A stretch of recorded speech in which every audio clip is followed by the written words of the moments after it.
Welcome in your course Basics of Logistics.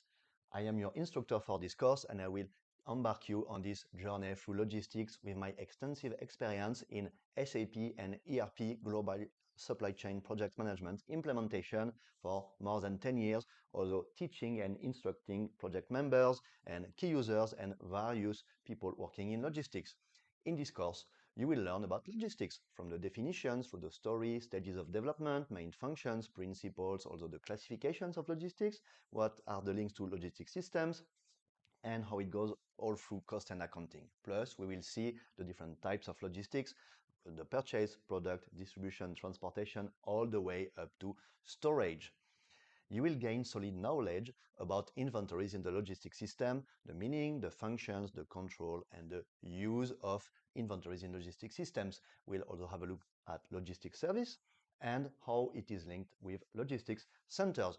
All of this will be unveiled in the course Basics of Logistics. So, see you soon in the course.